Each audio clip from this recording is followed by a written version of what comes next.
ఎగువ నుంచి వస్తున్న భారీ వరదతో పంట పొలాలు చెరువుల్ని తలపిస్తున్నాయి. పెదపొడి లంక, బూరుగు లంక, ఉడిముడి లంకతో పాటుగా ఆత్రేయపురం, పి గన్నవరం లంక గ్రామాల్లో ఇదే పరిస్థితి కనిపిస్తోంది.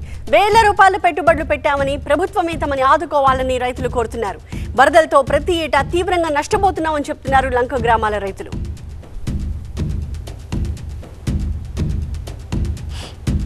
ప్రస్తుతం ఉమ్మడి తూర్పుగోదావరి జిల్లాలో ప్రధానంగా వరదల కారణంగా కోనసీమ జిల్లాకు సంబంధించినటువంటి ఉద్యానవన పంటలు, అటు పశ్చిమ గోదావరి ఇటు కోనసీమ జిల్లాకు సంబంధించినటువంటి ఏదైతే పంట పొలాలు ఉంటాయో దాదాపుగా 1300 ఎకరాలకు పైగా అటు కాయగూర కానివచ్చు, లేదంటే ఆకుకూరలు కానివచ్చు, స్థానికంగా ఉన్నటువంటి వరి పంట కానివచ్చు, మొత్తం అంతా కూడా వరద నీటిలో చిక్కుకుంది కొన్ని ఎకరాల్లో. రైతులు కొంతమంది మనతో ఉన్నారు. అంటే మొత్తం ఎన్ని ఎకరాలు ఏ పంట పండిస్తారు? వంకాయ, బెండకాయ, మిరప తోటలో చిక్కుడు పోదులండి, ఇవన్నీ ఉన్నాయి. మరి రైతుకు నష్టమైనప్పుడు మొత్తం అన్ని ఇప్పుడు అంత నాశనం అయిపోయాయండి, మునిగిపోయింది. ఇప్పుడు వరకు అధికారులు వచ్చి లెక్కలేసారా? దూడకు మేతలేదండి, ఎవరో వచ్చి చూడలేదు. మరి ఏంటంటే ప్రతి సంవత్సరం వరద వస్తున్నాయి, పంట పొలాలు మునిగిపోతున్నాయి, రైతులు ఇబ్బందులు పడుతున్నారు. మరి చేతికి అందొచ్చిన పంట కూడా ఉన్నట్టు మునిగిపోయింది, అన్నీ మునిగిపోయింది.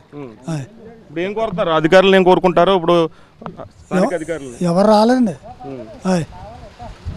అంటే ఎకరాకి ఎంత పెట్టుబడి ఉంటుందండి ఈ కాయగూరల పంటకు సంబంధించి?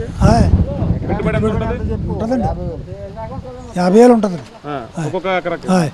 పంట పొలాలకు రైతులు ఎన్ని ఎకరాలు వేసుకున్నారు, ఎంత పెట్టుబడి పెట్టారు? వరదకు వచ్చే ముందు మీకు అలర్ట్ చేస్తారు కదా? అలర్ట్ ఏం చేయలేదండి మాకు ఎవరు కూడా. ఇలాగ వరద వస్తుందని కూడా ఎవరు అలర్ట్ చేయలేదండి మాకు. అప్పటికప్పుడు వచ్చేసిందండి మేము. దోలు కూడా ఇంకా కొన్ని రోజులు అవతల ఉండిపోయినండి. ఇప్పుడు అట్ల కోసం వెళ్ళాలంటే అట్లా దోలు నిర్మాణం పూర్తయితే కొంత ఈ 4 గ్రామాలకి కొంచెం వెసులుబాటు తగ్గుతుందండి. మాకు కొంచెం ఇబ్బంది తగ్గుతుందండి. పశువుల కోసం వాటి కోసం బ్రిడ్జ్ మీద నుంచి తోలిపోయి అతను కట్టుకోవడం ఉంటుందండి మాకు. ఎవరో కూడా అధికారులు వచ్చి ఈ పంట నష్టం మీద మాట్లాడలేదని రైతులు ఆవేదన వ్యక్తం చేస్తున్నారు. ఈ గంటి, పెదపూడి గ్రామాలకు సంబంధించిన 4 లంక గ్రామాలకు సంబంధించిన ప్రజలు. కెమెరా పర్సన్ శ్రీరామ్తో కలిసి సత్య TV9, గంటి, పెదపూడి లంక నుంచి.